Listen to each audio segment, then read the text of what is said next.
सध्या महाराष्ट्रामध्ये महायुतीचं सरकार असल्यामुळं राज्याचे मुख्यमंत्री एकनाथरावजी शिंदे, उपमुख्यमंत्री अजित पवार, उपमुख्यमंत्री देवेंद्रजी फडणवीस ह्या तिघांची युती असल्यामुळे शेवटी ज्येष्ठ मंडळीत मावळ लोकसभा मतदारसंघासाठी ते जे निर्णय घेतील तो निर्णय माझ्यासारख्या आमदारांना लागू राहील।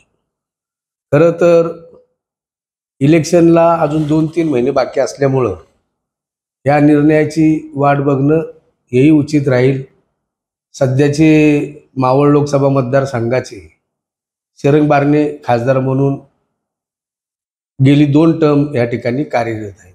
नाही, विकासाच्या जोरावर बोलायचं झालं तर शरंग बारणे आणि पिंपरी मतदारसंघ पण मावळ लोकसभा मतदारसंघात आहे, चिंचवड मतदारसंघ मावळ लोकसभा मतदारसंघात आहे।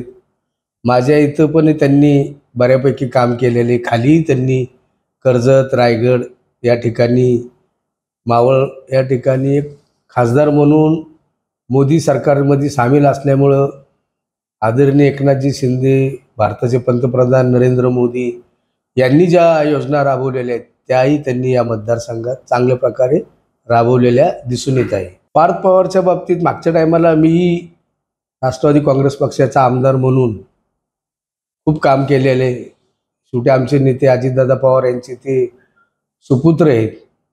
पक्षाने जर त्यांना उमेदवारी दिली तर नक्कीच मी त्यांच्या बाजूने आणि पक्षाच्या वतीने पिंपरी मतदारसंघ असेल, मावळ लोकसभा मतदारसंघातील जितका माझा संपर्क असेल त्या लोकांशी कॉन्टॅक्ट करून मी त्यांचा चांगल्या प्रकारे प्रचार करू शकतो। लढवावी अजून काय पाहिजे त्या टायमाला, ज्या टायमाला ते मागच्या वेळेस जे उमेदवार म्हणून त्यांनी काम केलेलं होतं त्या टायमाला नवीन होते।